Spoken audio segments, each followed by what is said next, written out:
Добар вечер, почитувани гледачи. Јас сум Драган Милосављевиќ, а вие следите емисијата Заспи ако можеш. Вечерва без многу предговори, затоа што имаме многу интересни и важни разговори со министерот за здравство, господин Арбен Таравари. Добар вечер, министре. Добро вечер и благодарам на поканата. Морам да признам, сте се нафатиле за многу тешки и одговорна задача да бидете министер за здравство во ситуација кога здравството во Македонија е навистина во лоша состојба. Некои велат дека е во акутна смрт. Не сакаме да одиме толку длабоко, меѓутоа навистина има толку голем број на проблеми во сите аспекти, што навистина човек не знае од каде да се фати, од каде да почне, така што вака секоја чест за тоа што се зафативте, но ајде да почнеме веднаш од тоа што и денеска вие го објавивте пред јавноста околу смртта на она несреќно 14-месечно дете. Објавивте дека во принцип се работи за лекарска грешка, се работи за грешка и пропусти, системски, ако така може да се каже. Сега ова само по себе би било во ред, ако ние во ред, не може да биде во ред, но би било сватливо ако сме ние земја од третиот свет, или како веќе се нарекуваат, без никаква навреда кон нив. Меѓутоа во Македонија, во Европа во 2024 година кај нас завршуваат трагично животи поради работи кои што не би смеле да се случат. Токму така, за жал, здравствениот систем е тука кај што е. Значи, не можеме со магично стапче да кажеме дека можеме нешто да направиме на било кој систем, не само на здравствен, преку вечерот да биде од да речам балкански во шведски или скандинавски, е невозможно. Се соочуваме со проблеми не сега и пред овој период, континуирано со одредени проблеми кои што за жал покажуваат кај се слабите точки, слабостите, а постојат огромни слабости. Вие кажавте акутна смрт, ја би кажал дека се уште функционираме, меѓутоа сме девастиран систем и не само здравството, генерално системите било кое министерство да земете, секаде некако е комплетно дегенерирано и мораш од некаде да започнеш. И нормално кога системот е нефункционален како што треба, се случуваат одредени грешки. Тие грешки, за жал, во здравството се платјаат со човечки животи. Во конкретниот случај што го кажавте, се работи за живот на 14 годишно бебе. Така да, нормално, ние како министерство има и одредени постапки, не сме каубојска држава да преку вечер да кажеш вака или така е. Викаш тие кои што се најдобри професионалци, им даваш да сработат и да видат како професионалци што виделе да одат низ клиниките и во педиатрија и во Козле, во Центарот за белодробни заболувања за деца и да констатираат што кај се пропустите и денеска се видов и со комисијата и се констатираат три типа на пропусти. Првите се системски, тоа кое што е подолготрајно, кај што се евидентираат дека нема одредени гайдлайнси за лекување, одредени протоколи кога треба да се прими, кога треба да се даде одредена терапија, која што ние сега се обидуваме да го направиме тоа и некаде пред или после нова година да им дадеме базирано на медицина на докази. Второто се технички проблеми. Технички проблеми се тоа што одредени апаратури недостасуваат, конкретно во детската клиника во Козле недостасуваат, например, апарати за инвазивна или неинвазивна респираторна подршка. Барем тоа констатира комисијата. Ја ги кажувам работите кои што ги дознав од компетентната комисија. Потоа недостасуваат возила кои што го пренесуваат бебето од Козле во клиничка болница и тоа доцни или е неадекватно, не функционира како што треба. Исто така се констатираат одредени и докторски, да речам, превиди, кај што, например, во прегледот кој што е извршен за втор пат на бебето во клиниката за педиатрија, не е увидено од колегата кој што работи, да ја инсистирав од комисијата да не ги знам имињата на докторите, не сакам да ги знам, бидејќи тогаш би бил субјективен, оти повеќето од колегите и ги знаеш, и инсистирав од нив, не сакам да знам кој биле дежурни, име и презиме, и се уште не ги знам кој биле, дека е направен превид во тоа дека може би требало да се прими детето на 3 октомври во клиника за педиатрија. Потоа втор увид е направен кога детето е веќе примено во Козле, во болницата во Козле, и таму комисијата констатира дека задоцнето е започнато со кислородна поддршка и можеби таму немало устови за се одржи, да се држи детето. Требало малце порано да се испрати. Така да овие се работи кои што се констатирани од комисијата и нас како министерство сега мораме да ги испратиме овие извештаи и до клиниката за педиатрија за да се превземаат одредени мерки, мора да се превземаат одредени мерки и до етичката комисија во лекарската комора за да и тие да го видат извештајот и да донесат одлука. Тоа ми е јасно, министре, како води процедурата, односно би требало да води. Меѓутоа, ова не е прв пат. Ние имаме, за жал, често пати, родилки умираат, мали бебиња умираат, луѓе кои што можеле објективно да бидат спасени умираат. Овие системски слабости што ги набројавте се решаваат, предпоставам, со пари и организација. Делот со лекарите, нормално никој не е совршен и докторите се само луѓе, можат да направат превид. Меѓутоа, дали тука може и само размислувам, во позадина стои еден облик на фрустрација кај медицинскиот персонал кај нас, во смисол на тоа лошо се платени, самите по себе не се чувствуваат сигурни и така натаму, па во целата таа психичка состојба во која што тие се наоѓаат, можеби тоа незадоволство кое што тлее во нив, напаѓани се од сите. Апсолутно, јас верувам дека нашите лекари се одлични, меѓутоа постојано ги напаѓаат сите, да ги става во една психичка состојба во која што не се 100% тука, еве ако така смеам да кажам. Видете, ако ги земеме сите околности, ако холистички пристапиме на проблемот, нормално дека бројот на доктори кои што работат секаде е премал. Бројот на сестри, например, ако е светски стандард на 2 пациенти да има една сестра, кај нас е на 7-8 пациенти има една медицинска сестра. И потоа се преморени. Да, и бернаут е присутен секако, не велам кај сите. Здравствениот систем не е само доктори, туку е сите здравствени работници, и медицински сестри, и болничари, и целата екипа која што функционира. Можеби и тоа влијае, меѓутоа сепак јас мислам дека платите на докторите не се како што треба, меѓутоа во регионот сме со релативно коректни плати на здравствените работници, иако треба да се покачат. Мислам дека заслужуваат повеќе. Меѓутоа, повторно, барем во медицинската професија, постои таа Хипократова заклетва на која што мора да се придржуваме. Доколку работиме во тој систем, треба да дадеме наш максимум. Доколку не сме подготвени да се соочиме со сите потешкоти кои што постојат во тој систем, има и опција да се работи приватно или да се оди во друга професија.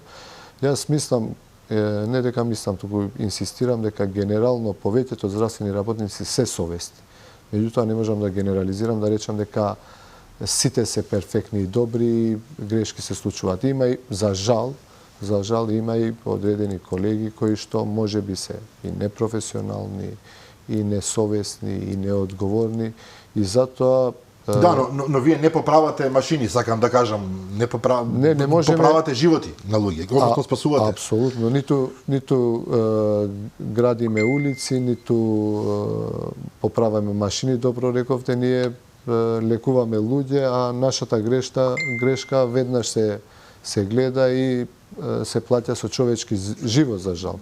Затоа велам дека здравството заслужува во Македонија поголемо внимание и треба да се даде максимум колку што можеме во периодот, да инсистирам, колку што можеме да ја подобриме состојбата, нормално понатаму да се продолжи. Никаде немате совршен здравствен систем. Кај да одите, здравството е некаков проблем. Ке се вратиме на оваа, да речеме, глобална тема поврзана со здравството, додиме малку за овие конкретни работи, ги спомнавте платите. Сега токму беше најавено дека ќе има зголемување на платите во здравството од 2025 година. Може да се зборува за некакви проценти, бидејќи еве во образованието видовме 5% сега, па 46% за неколку години. Начелно, јас имав состанок со здравствените синдикати, сите заедно, и наскоро би требало да имаме состанок заедно, јас, премиерот и министерката за финансии, заедно со синдикатите, и да донесеме одлука и решение кое што би било прифатливо за двете страни, мислам за владата и за синдикатите. Јас сум сигурен дека ќе изнајдеме решение, мора да изнајдеме решение. Се надевам дека платите ќе се покачат, а се надевам дека и Имаме веќе одлука на влада 300 плюс 300 специјализанти, тоа е огромен буст од 600 доктори. Се надевам и огромен број на средно медицински кадар до крајот на годината ќе донесеме одлука, ќе се обидеме да изнајдеме решение.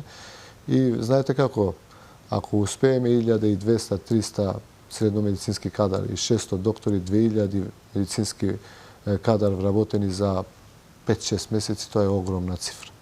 Тоа е навистина голема работа и ако успееме плюс и со синдикатите да се договориме постепено да биде покачувањето на платите, и истовремено и коефициентите кои што се огромен проблем, некаде медицинска сестра добива плата повеќе од доктор, некаде болничар добива плата повеќе од медицинска сестра, мораме и тие коефициенти за што ги земаат за плата и тоа да го договориме со здравствените синдикати.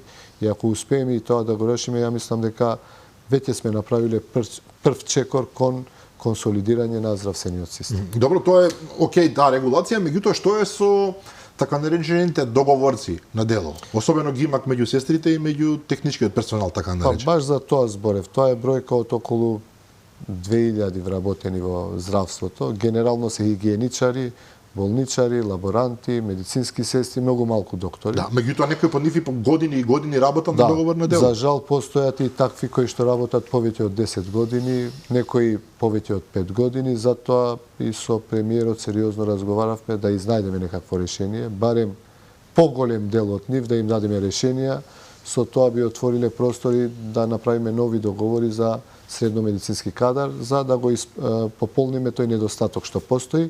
Меѓутоа, се уште немаме конечно решение. Јас се надевам дека со подготвување на буџетот ќе го планираме и ова. Јас сум оптимист дека ќе изнајдеме решение. Овие договорци, огромен број од нив, да не речам 100%, меѓутоа над 80% барем до крајот на годината да земат решенија, а оставени се со договор веќе ви велам повеќе од половина се над 5 години што работи. Што е катастрофа.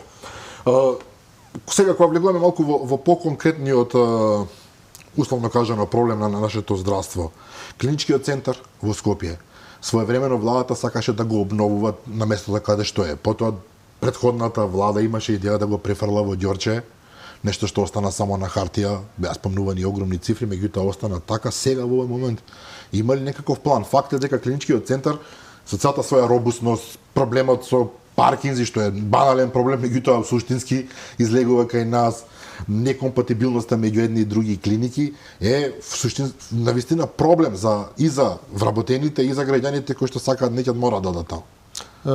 Клинички центар е таму кај што е и местото е неадекватно дефинитивно. Било што да се направи таму ќе биде импровизација. Ја мислам дека на Скопје, град со повеќе од пола милион, официјално 600-700 илјади жители, а сигурно има многу повеќе. Сигурно повеќе од половина од државата е во тој град и другата половина генерално ги носат потешките случаеви таму, заслужува да има нов клинички центар.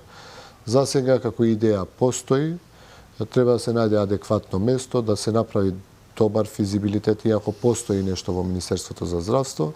Меѓутоа, не можам да кажам од сега, кога немаме финансиски средства за тоа, да кажам дека ќе започнеме нешто, а се уште не сме виделе колку се можностите и какви се можностите. Така да, ние во периодов ќе инвестираме тука кај што функционираме. Утре да се започне да се гради нов клинички центар, ви гарантирам дека минимум ќе треба над 5 години за да се докомплетира целосно. И многу пари. И секако многу пари, и затоа сега размислуваме, веќе има одлука на влада и за катни гаражи и да се уреди паркинг просторот во клиничкиот центар. Се надевам набрзо да го објавиме таа набавка и да обезбедиме барем за сега во клинички центар има околу 800 паркинг места. Со катните гаражи идејата е да добиеме некаде над 1600 паркинг места, практично да се дуплира бројот на паркинг места, што мислам би било доста олеснувачки. И да се инвестира нормално, веќе инвестираме во повеќе клиники, знаете во дигестивна веќе комплетно нов одел, урологија инвестираме моментално, во ИТЕН, интернистички центар правиме, само постои ургентен хируршки, а нема ургентен интернистички. Веќе се започнати работите и таму во токсикологија, во апаратура и во осовременување на сите клиники, ќе работиме се додека функционираме кај што сме. Но самиот рековте дека сепак тоа е на крајот на денот импровизација.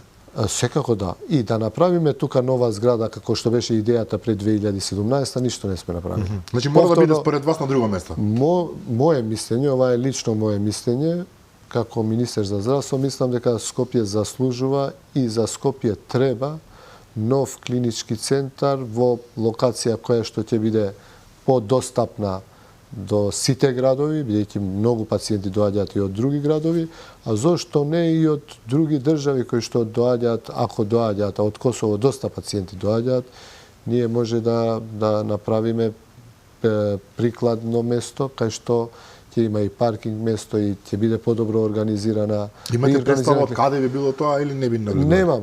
Немам, за сега немам информација и немам идеја. Меѓутоа, кога ќе почнеме и кога ќе имаме можности финансиски тоа да го предвидуваме, тогаш и би го разгледали и би виделе повеќе идеи.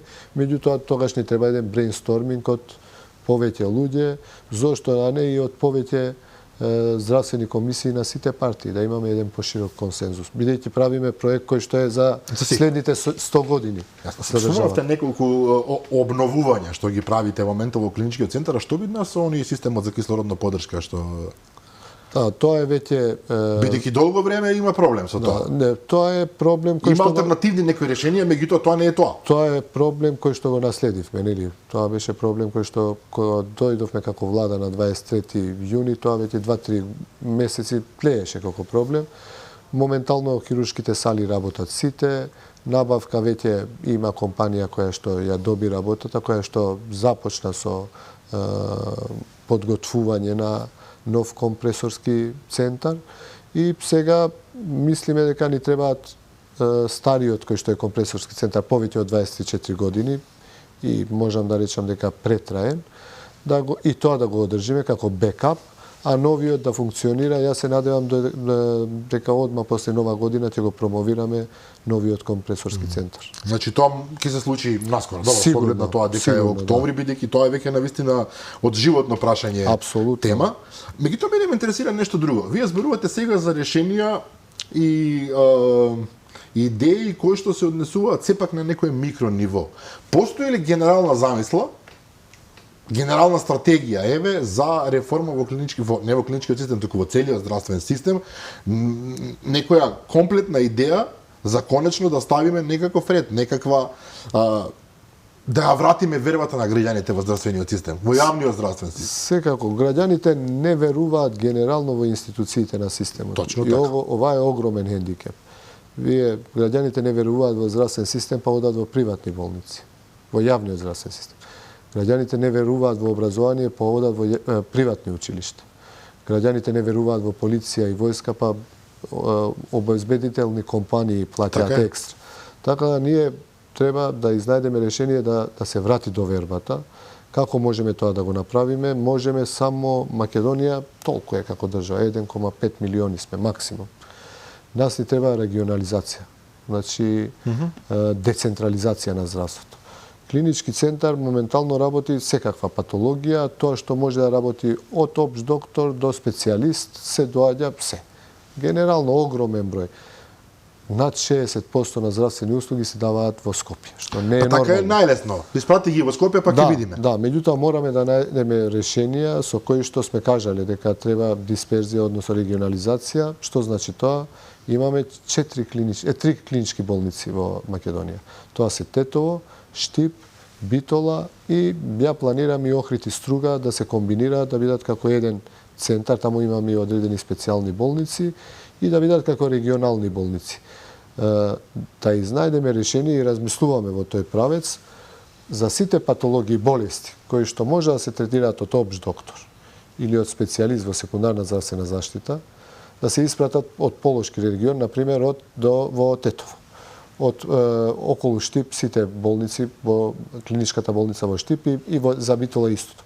Ако се препрати од Тетово, Штип или Битола во Скопје, нормално тоа да се евидентира, со пациентот да се пратат и парите кои што фондот ги дава во таа клиничка болница. Нели, не се само клинички болници за да името биде клиничка болница, туку треба да функционираат и ја мислам дека релативно добро функционираат. Се функционални, меѓутоа мораме да им да дадеме одредени поголеми ингеренции во терцијарна здравствена заштита. Тоа што се работи во 8 септември во клиничка болница да биде барем тоа што е најтешкото.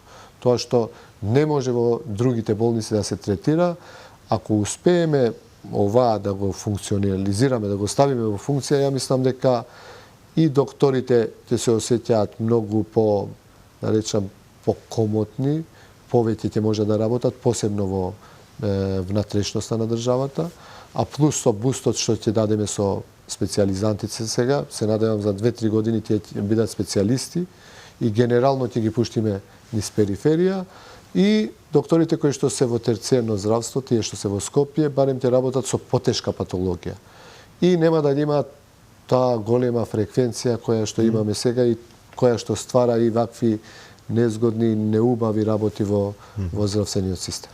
Уште два проблема тука би загатнал. Едниот е со онаа видлива, би рекол, бирократија поврзана со здравствениот систем. Зборувам на она најосновно ниво. Вие одите на лекар и лекарот повеќе од половина од времето со вас го поминува, запишува нешто. Забележува, прави, пусти, значи губи огромен дел од времето не да се соочи со вашиот проблем кој што вас ве тишти и вас ви е најважен се разбере, туку се занимава со бирократија, со пишување и така натаму. Зарем не може тоа да се поедностави? Македонија има релативно добар систем, можеби најдобриот во регионот, мој термин, систем на дигитализација, меѓутоа видете, тоа е направено некаде 2012-13 и 2014 почнавме да го користиме и се во свое време. И сега мислам дека треба нешто посовремено и подобро. Вештачката интелигенција прави чуда во светот, така да мислам дека можеме, има одредени експерти со кои што сме збориле како Министерство за здравство, меѓутоа ни треба стратегија за Македонија, а тоа можеме да го направиме со компаниите кои што работат во овој правец, да седнеме. Ја планирав ноември да направиме една работилница во која што би ги повикал најдобрите луѓе во Македонија, а зошто а не и од надвор од Македонија, во кои што во дводневна работилница би направиле стратегија што имаме во Македонија. Нормално тоа ќе го води мој термин, целата администрација, кои што се извонредни луѓе даваат максимум од себе. Со нив да седнеме и со други професионалци да направиме брейнсторминг и на крај да излеземе со заклучоци. Во правец на дигитализација што ни треба на Македонија со овој постоечки систем, каде тераме и каде одиме. Мислам дека тоа ни е неопходно и после тоа Министерството за здравство обавезно треба да објави набавка со која што ќе планира како би функционирало дигитализацијата, а дека ни треба сега не мора докторот дури со вештачка интелигенција и со Сири и со овие методи кои што се може само да збори, а тоа да се пишува. Порано нели се снима доктори надвор од Македонија во други држави, па се дава на дафтилографки тоа да го пишуваат за да докторот, драгоцено е времето на докторот да не го потроши пишувајќи во пред компјутер.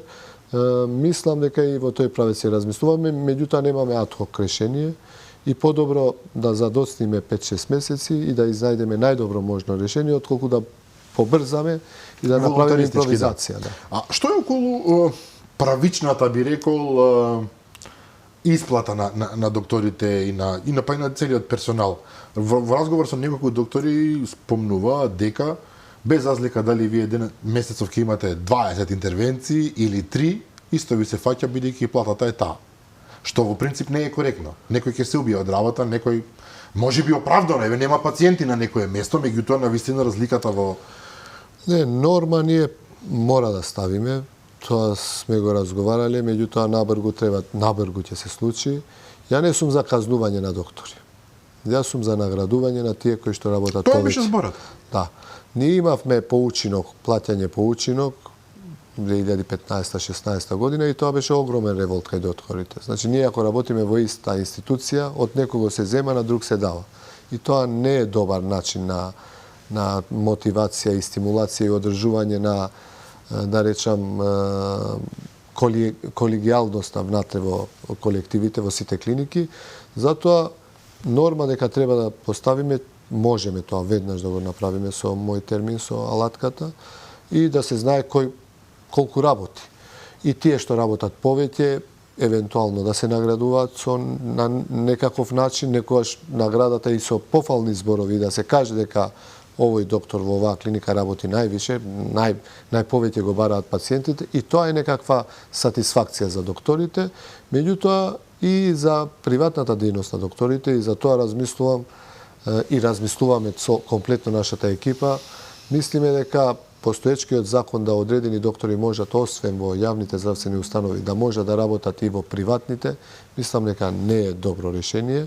Нас ни треба тие доктори кои што ја исполниле нормата, да им се дозволи после работно време да работат, меѓутоа во јавните здравствени установи, туку не во приватните здравствени установи. Така би ги задржали пациентите повеќе во јавните здравствени установи и би им дали поголем кредибилитет, поголема доверба на луѓето во тие институции. Кога сме во тој судир, условно кажано, меѓу јавното и приватното здравство, вие предпоставувам дека сте на линија на тоа дека јавното здравство мора да остане примарно во државата. Ние сме социјална држава, формално секој има право значи не е привилегија, туку е право човек да се лекува, и јас сметам дека така мора да остане.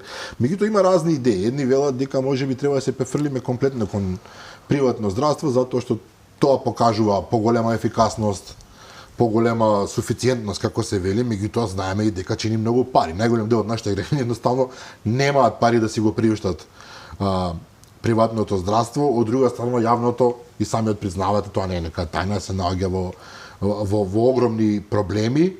Може ли да се проблеми и долгови? И долгови, да. И што може тука да се направи? Може ли, например, ми спомнува идеи луѓе кои што се засегнати, дека и приватното здравство би можело да презема пациенти од јавното со зелен картон, како ли се нарекува, и да ги лекува. Зошто да мора да останат тамо каде што е пренатрупано сега за сега? Еве, вие видите че дисперзирате и така натаму, меѓутоа сега фактичката состојба е таква. Зарем нема приватното здравство одговорност некоја? Јас знам дека тамо капиталот е пред се. Мора да се заработи, тоа ми е совршено јасно. Но повторно постои Хипократовата заклетва, постои нешто што се нарекува морал и етика. Луѓето што не можат да си дозволат, може државата да помогне еве на таков начин. Секако државата и сега помага. Значи одредена квота, одредена количина на прегледи се плаќа и во сите приватни здравствени установи. Не дека државата не плаќа таму и одредени пациенти не можат да одат во приватните и да бидат бесплатно само партиципација да плаќаат или дел од тоа колку кошта. Македонија често веламе држава на парадокси. Ние истите луѓе, исти доктори и сестри, во приватното здравство имаме најдобро приватно здравство во регионот и најлошо јавно здравство.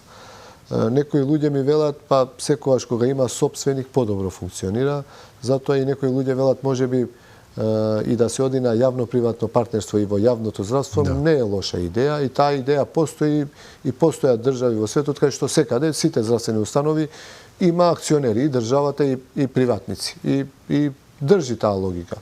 Јас конкретно мислам дека јавното здравство треба да биде само државно здравство.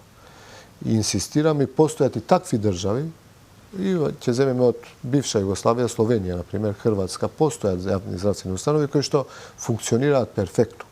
Значи, на здравството и треба реорганизација, малце повеќе нормално финансиски средства и делот некои, речам, услуги кои што се даваат и може да се размисли. Например, радиологија, ние сме се повеќе дефицитарни. И дали да се направи централизација на радиологија, тоа е добра идеја. И таму може да влезе некој приватен партнер.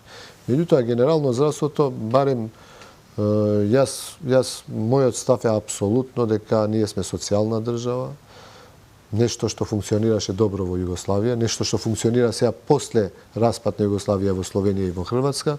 Зошто ист систем бевме, зошто не може да се организира и да функционира во Македонија повторно како во тие држави?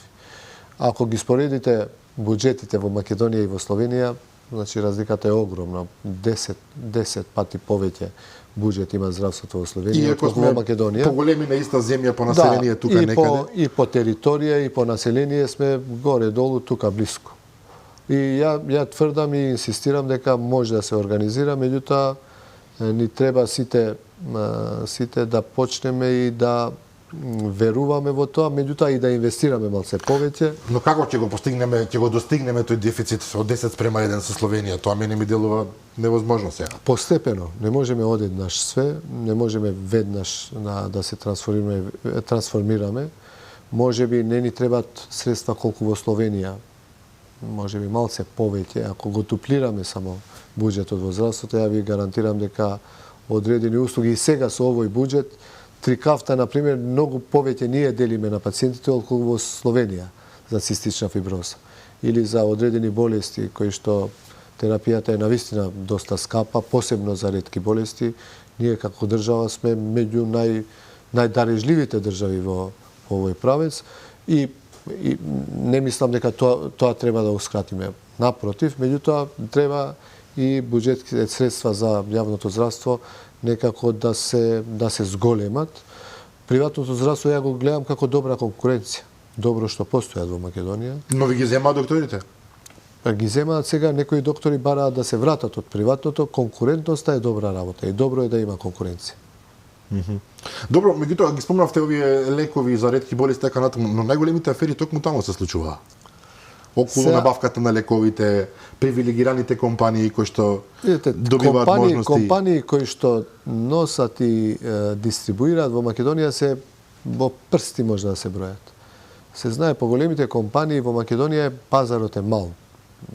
За нив е за жал мал е пазарот, така за одредени лекови се знае дистрибутерите се една или две. Нема повеќе компании кои што дистрибуираат такви скапи лекови. Другите компании работат со овие лекови, да речем, што се 95% од лековите кои што ги трошат луѓето и пациентите во Македонија. Така да ја не верувам дека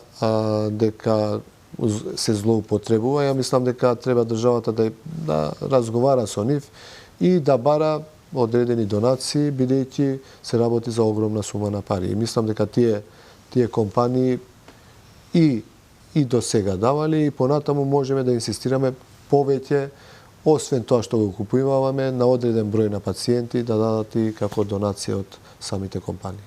Интересна идеја. А што е се ова ми паѓа сега на памет во моментов? Има информации дека нашите граѓани во ненормални дози користат лекови за смирување, на пример. Тоа станува нешто како кај нас, речиси како навика и рекреација. Да, за жал лековите кои што се анксиолитици се користат прекумерно во Македонија и мора да се изнајде решение. А единствено решение, не постои друго решение, освен со рецепт да се земаат. Ја мислам дека одредени апотеки ги даваат и без рецепт, одредени фармацевти гледаат кроз прсти, одредени доктори пишуваат врз база на притисок на пациентите. Ако почнеме по прирачниците да се работи, да се придржуваме сите и ако аптеките забрануваат овие лекови да се дадат по инсистирање на пациенти без рецепт, пак ќе продолжи вака. Значи, единствено решение е прирачници за препишување, гайдлайнси и второ, во аптеките стрикно. Без рецепт не може да се добијат тие лекови. Така и во секаде во светот. Добро, но министре, факт е дека ние сме мајстори за корупција, условно кажано, и за ситна и за голема. Секогаш се наоѓа начин преку врски, преку пријателства. За жал сме мала држава. Сите се знаеме. Секој со секого, да не речам, меѓутоа 5, 6, 7, 8 човек ќе најдете врска преку некој кој што ќе инсистирате. Меѓутоа, ако почнеме сите да ги применуваме законите, ја мислам дека тоа ќе биде најдобро за државата и за функционирањето и за здравјето на сите граѓани во оваа држава. Добро. Ајде да поразговараме малку за чиста политика, ако така смеам да кажам. Вие сте еден од фронтмените на коалицијата Влен или Вреди. Во рамки на вашата коалиција и во рамки на онаа владина коалиција, стандардната изјава е супер, функционираме, одлично не оди, иако од време на време се појавуваат некои недоразбирања, трзавици, па потоа вие најчесто ги смирувате конкретно и премиерот Мицкоски, меѓутоа станува генералната слика дека наоѓате заеднички решенија за проблемите кои што излегуваат пред нас? За сега функционираме релативно добро. Ние сите сме семејни луѓе, одиме дома, понекогаш и таму имаме недоразбирања, па нормално е и во една коалиција кај што има 3 коалиции. Да, и да има знаме таму се разбира. одредени недоразбирања и тоа е нормално во функционирањето. Потоа екипата е нова, 110 дена се позади нас, ни треба и синхронизација и повеќе комуникација меѓу нас. Сите сме во почеток, се обидуваме да дадеме максимум од себе, за да постигнеме одредени резултати, за да одржиме довербата која што ни ги дадоа граѓаните. Ни останува премалку време да се видиме меѓу нас и да ги координираме подобро работите. Секогаш и нова екипа било каде и во спортот им треба еден период додека се уиграат, додека се комуницираат подобро, да се синхронизираат подобро. 100 дена подарок од јавноста ги добивте сега. Тие заврши. Секако. И ние, ја мислам дека дадовме максимум од себе и не направивме некоја огромна, да речам, афера или некаков голем проблем. Грешки и пропусти имаме, секој кој што работи и ќе греши. Тие што не работат не грешат воопшто. Ја мислам дека функционирањето, ако се оценува од 5 до 10, ја мислам дека слободно може да дадеме оценка 9. Добро, имате високо мислење за себе и за владата. Не, за екипата. За екипата. Се согласувам за владата. Да. Се согласувам. Меѓутоа, она што секогаш боде очи, за жал, во Македонија е тој меѓуетнички момент, секогаш повторно и повторно се враќа на јавна сцена. Мене ми се допаѓа лично и тоа што и вие, и премиерот Мицкоски, и генерално и министрите и представниците на сите партии во коалициите велат не, нас прв интерес ни е борба против корупцијата, борба за враќање на системот во нормални рамки и така натаму, борба за подобра економија. Се е тоа супер. Меѓутоа, порано или подоцна, вака или онака, етничките прашања се враќаат на маса. Дали тоа ќе биде СДСМ ќе го стави законот за бранителите, дали ДУИ ќе прогласи дека укинувањето на балансерот е злосторство од категорија, одземање на правата на албанците за кои што тие се бореле, и да не набројувам така, секогаш тие теми се враќаат на маса и секогаш ги возбудуваат духовите на секаде. Можеме ли ние еднашка навистина, ако не за секогаш, барем на подолг временски период да излеземе од таа приказна, да се фокусираме навистина на ова што е од животно прашање за сите, бидејќи без разлика на која нација ја припаѓате, на која вера ја припаѓате, битно е да бидете здрави и живи, да имате јадење дома, да платите сметки и да може да уживате ако е возможно во животот, а не да се расправаме постојано чиви права, до каде стигнале, чив јазик е, до каде добил права или одземал и така натаму. Знаете, кај има недоразбирања, секојаш треба да има почит меѓу сите етнички заедници кои што живеат во една мултиетничка држава. И тоа е констатација која што е за мене аксиома. Ако ме почитувате, тоа е секојаш реверзибилно. Морам и ја да ве почитувам. Секојаш постои реверзибилност. Меѓутоа, секојаш овие меѓуетнички тензии се подкренуваат и се, да речам така, се акцелерираат само кога нема добар економски развој, кога луѓето се сиромашни. Тајте утре плати на луѓето и пензиите веќе се покача еднаш пат, втор пат се покачат идната година, платите на наставниците, покачате ги, еве, просечната плата да биде во Македонија 1000 евра, пример, хипотетично викам, ви гарантирам дека никој нема да ги слуша овие работи. Рамбаба Деус така вели, до 300 евра плата е политичка тема, после не. Секако дека треба да се почитува, секој се има свое достоинство и треба да се почитуваме меѓу нас. Значи, ви реков, ова е аксиома. Меѓутоа, се е до сиромаштијата. Ние ако започнеме пред се европскиот пат за ги започнеме преговорите, што огромни се шансите, јас се радувам што и господја Урсула ќе дојде во крајот на месецот. Ако започнеме имаме фондови кои што се пристапни за Македонија, кои што се во сума од 5-6 милиарди евра, кои што се огромни пари за мала држава како Македонија, за да има економски развој, да имаме инвестиции, ја ви гарантирам дека овие теми ќе бидат супер споредни. Супер споредни. Меѓутоа некои структури го искористуваат тоа за да прикажат дека до пред 110 дена се било супер. Истите сме. Само партиите се сменија, се било супер и смак на светот е после 23 јуни. Од тогаш све пропаѓа во државата и све е пропаднато и се што е направено 22 години и ова е чиста хипокризија. Камелеонство. Добро, но вашиот политички противник продолжува со таа тематика, условно кажано, дуи инсистира на тоа, најавуваат и протести, па ги откажуваат, најавуваат демонстрации, па се повлекуваат и така натаму. Дали прифаќаат да бидат, вие рековте време, в неколку наврати рековте време е да прифатат, дека се во опозиција, прашањето дали сакаат да прифатат. Тоа што е време одамна, меѓутоа ако упорно се инсистира на овие теми кои што се сензитивни и ако постои граѓанство кое што се уште е сиромашно, еве, да одиме по вашава логика, значи повторно постои можност во наредниот период некој да инсценира разноразни сценарии кои што ќе не донесат повторно во некакви глупави времења кога ни беше поважно кој како се вика отколку дали живееме добро. Јас кажав дека Дуи е веќе анемично. Господинот Ахмети и возраста си го прави летаргичен. Не е тој што беше 2006 година. Оти секогаш Дуи се повикува на 2006. Значи, комплетно е друго време. Комплетно луѓето се околу Ахмети се компромитирани, потрошени и затоа често му велам добронамерно на господин Ахмети дека навистина му требаат реформи. Требаат на партијата реформи. И добро е, демократски е секоја партија да отиде во опозиција. ВМРО отиде 2017, 6-7 години се реформира, се врати. СДСМ беше пред тоа и нормално тоа е нормален демократски процес, тоа не е нешто. Партија се реформира. И важеше за сите освен за Дуи сега. Апсолутно. Дуи беше константа од 2002 до 2024 година, што не е нормално и не е здраво и за нив, и за општеството, и за државата. И сега се во опозиција, место да искористат, да започнат да се видат со граѓаните, да ги прашаат зошто дадовте 107.000 гласа за вреди, не дадовте за нас, да почнат да селектираат луѓе кои што се кредибилни, кои што во идниот период ќе бидат добра и позитивна опозиција, тие од почетокот почнаа со проблеми кои што се маргинални. Например, со председателката на Косово започна. Да. Со Вјоса Османи. Такви случаи имало 2 во 2023 година и никој не ги Никој не ги забележа тоа, да. Истото се случило, никој не ги ни кажал ни по медиуми.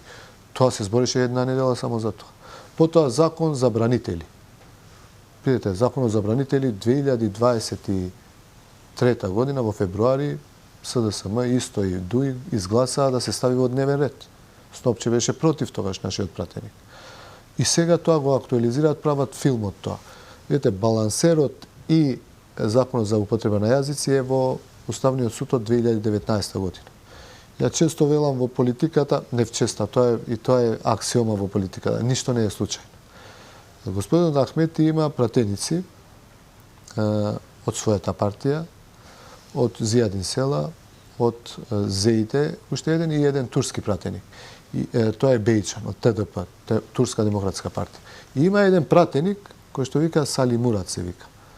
И некој ми вика тој е од турска партија, не е од турска партија. Ама он си има своја партија, нема ни своја партија. Ама има своја невладина организација, нема ни невладина организација.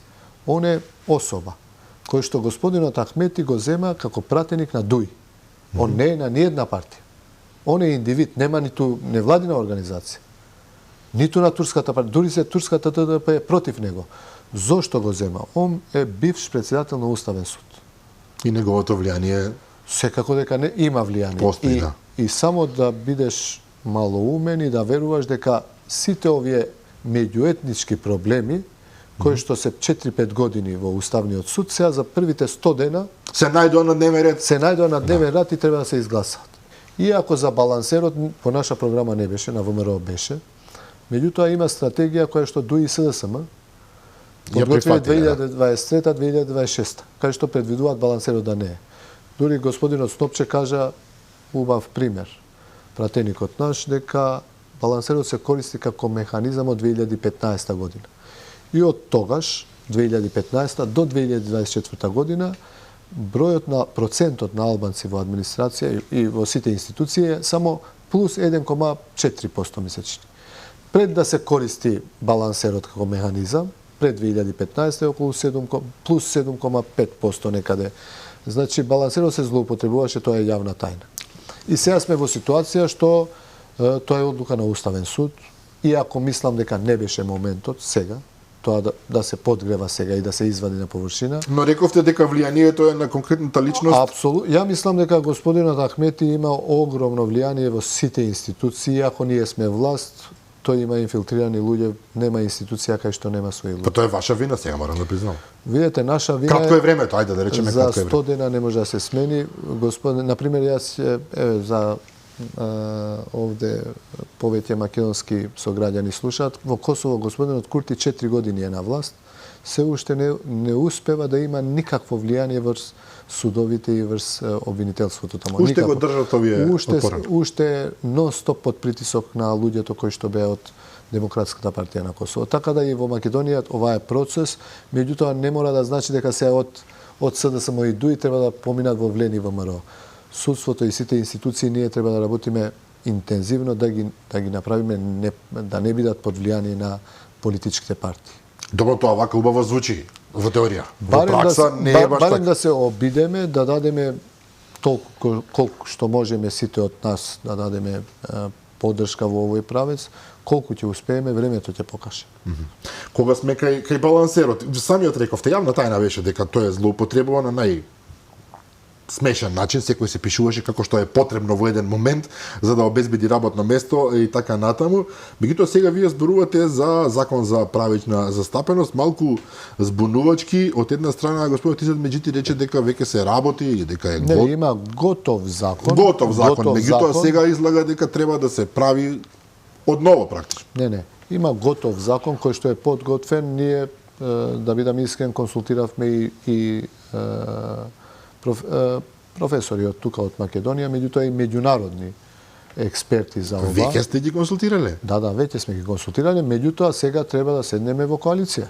Ние сме во коалиција, две коалиции и една друга партија. Да.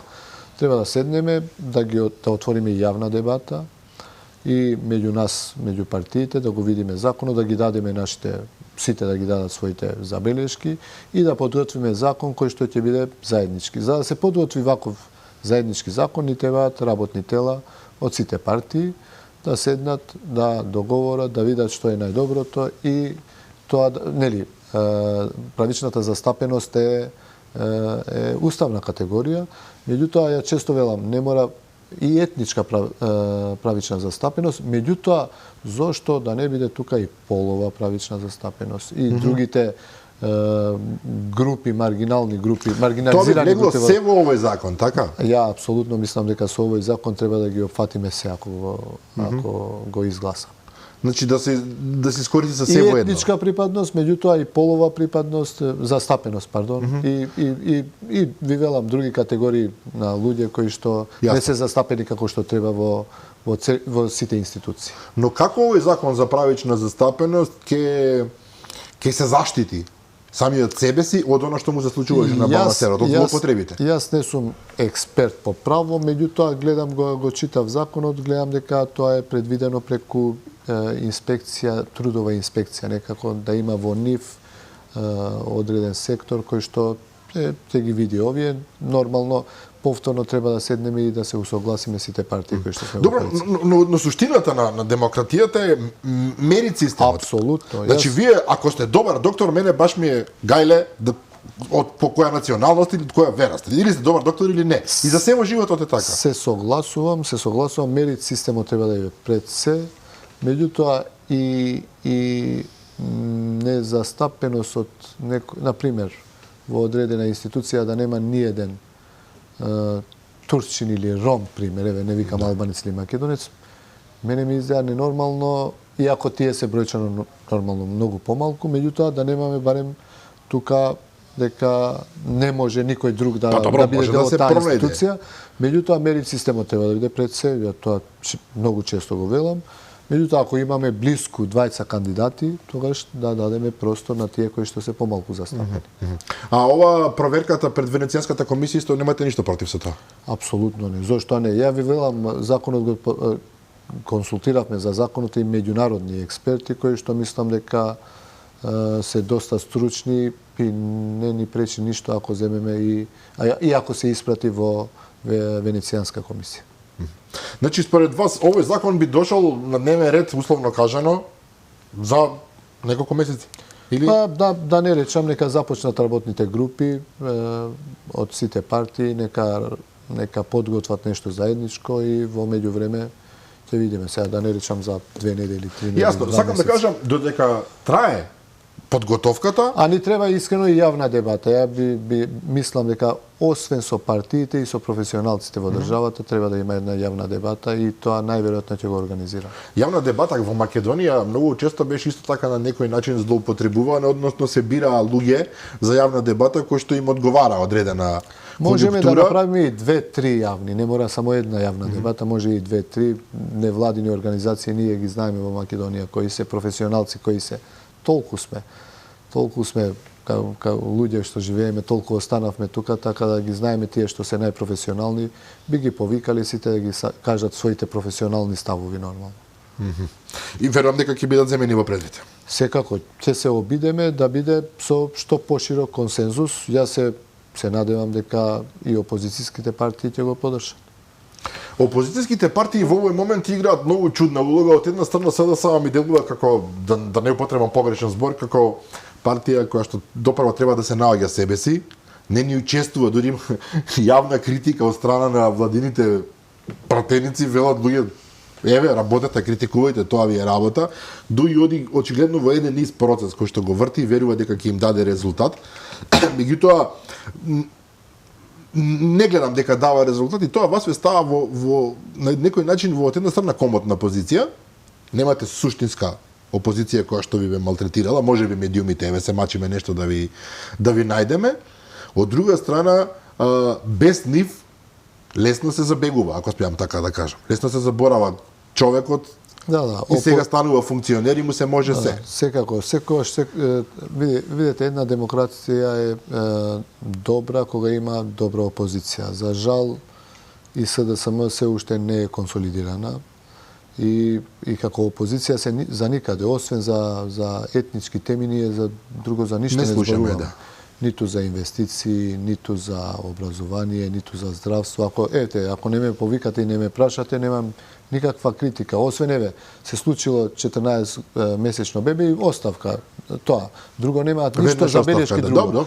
А треба да има и други забелешки и за економски развој на државата, за евроинтеграции, за борба против корупција, за децентрализација, фискална децентрализација. Сите се овие теми кои што се корисни за граѓаните, кои што тие сакаат да го слушат и да го критикуваат суштински, да ја критикуваат владата, а не само велам, за балансерот ние зборуваме, за законот за употреба на јазици, за Блерим Рамадани, за Вјоса Османи, за овие се темите. Нема други што не би требало да бидат во основа. Апсолутно.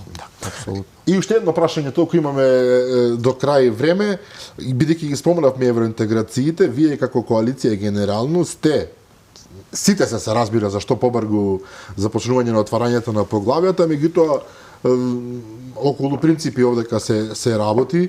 Премиерот е во Берлин на така наречениот Берлински процес, се обидува тамо да разговара со сериозни играчи на европската сцена, да ги убеди во новиот, условно кажано, пристап од македонска страна и до онаа идеја дека уставните измени би требало да важат со ратификацијата во бугарскиот парламент, што за секој нормален човек би било прифатливо, меѓутоа гледаме дека бугарите не се баш расположени за такво нешто. Од Софија постојано пристигнуваат изјави дека нема што да се преговара, се е завршено 2022, мора да прифатите оној принцип на земи или остави, нема друго. И сега во такви околности кога вие како влада зборувам покажувате поинаков пристап кој што е проактивен, меѓутоа кој што и стои на некаков принцип, а од другата страна нема квалитетен фидбек, порано или подоцна ќе се постави прашањето и сега што? Вас ќе ве притискаат да одите веројатно малку порадикално во тој процес. ВМРО ДПМН е логично заради македонското национално прашање ќе мора да се стега повеќе и утре ќе се создаде можеби и проблем меѓу вас. Не, ние сме екипа, ние сме тим и заедно за се одлучуваме заедно. И мислам дека до сега барем рационално постапуваме и пристапуваме на сите проблеми. Доколку имавме стабилна влада во Бугарија, ја мислам дека веќе ќе започнеа преговорите со Европската унија. Меѓутоа, за жал, во Бугарија за 3 години имаме сега 7 Седми избори се сега, да. И пак нема да има, по сите прогнози, пак нема да има стабилна влада. Нормално и премиерот ја го разбирам, бара една гаранција.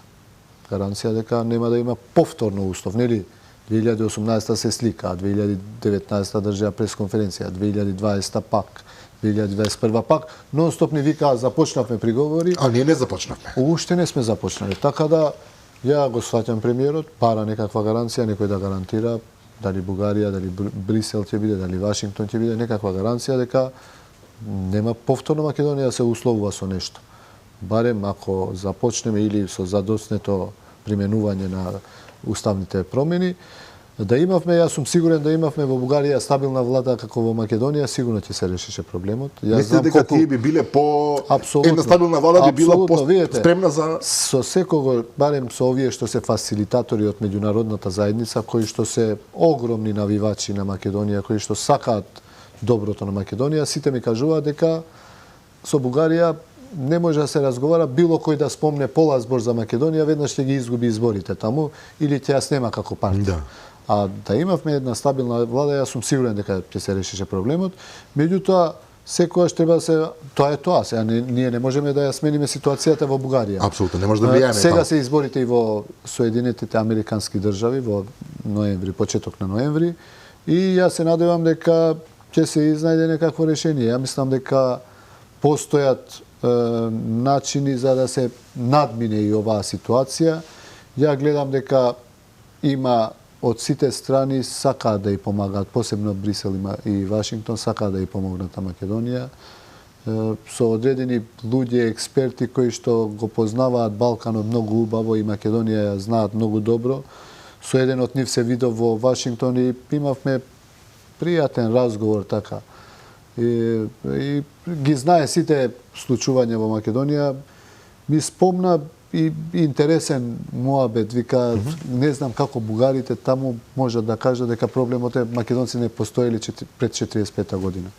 Кога вика читав мемуари на Видро Вилсон, кој што во конференцијата во Лондон ги прашува своите советници кои се бугари, кои се македонци, кои се албанци. За да им објасни повеќе, значи вика од тогаш од 1918 година, речише 30 години претходно, да. Да, се спомнуваат бугари како посебен ентитет, македонци како посебен, албанци како посебен ентитет.